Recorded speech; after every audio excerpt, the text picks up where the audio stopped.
100 കോടിയിലധികം രൂപ ഓൾറെഡി കേന്ദ്ര സർക്കാർ ശബരിമലയ്ക്ക് നൽകിയിട്ടുണ്ട്.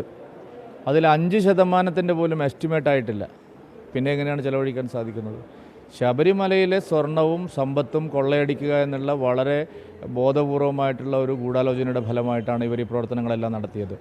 കോവിഡിൻ്റെയും സ്ത്രീ പ്രവേശത്തിൻ്റെയും മറവിൽ ശബരിമലയിൽ നിന്ന് വൻതോതിൽ സ്വർണവും അതുപോലെ വൈരവും എല്ലാം കൊണ്ടുപോയിട്ടുണ്ട്. മാത്രമല്ല, ഇതിനെല്ലാം നേതൃത്വം നൽകിയത് ദേവസ്വം മന്ത്രിമാർ, ദേവസ്വം ബോർഡ് പ്രസിഡന്റുമാർ, ദേവസ്വം കമ്മീഷണർമാർ, CPMൻ്റെ ഉന്നത നേതാക്കളുടെ അറിവോടെയാണ്, മന്ത്രിമാരുടെ അറിവോടെയാണ്, ദേവസ്വം ബോർഡ് പ്രസിഡന്റുമാരുടെ അറിവോടെയാണ് ഈ കൊള്ളയെല്ലാം നടന്നിരിക്കുന്നത്. അതിപ്പോൾ ഹൈക്കോടതി കണ്ണുരുട്ടിയതോടുകൂടി പല കാര്യങ്ങളും പുറത്തു വന്നു. പക്ഷേ ഇതുവരെ വാസുവിനെ അറസ്റ്റ് ചെയ്തിട്ടില്ല.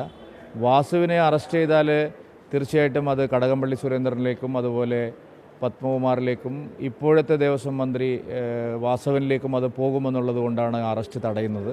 ഇതിനെല്ലാം പിന്നിൽ നിഗൂഢമായിട്ടുള്ള കരങ്ങളുണ്ട്. മുഖ്യമന്ത്രി പിണറായി വിജയൻ തന്നെ ശബരിമലയെ തകർക്കാൻ ഗൂഢാലോചന നടത്തിയതാണ്. അതിൻ്റെ തുടർച്ചയാണ് നമ്മൾ ശബരിമലയിൽ ഉടനീളം കണ്ടത്.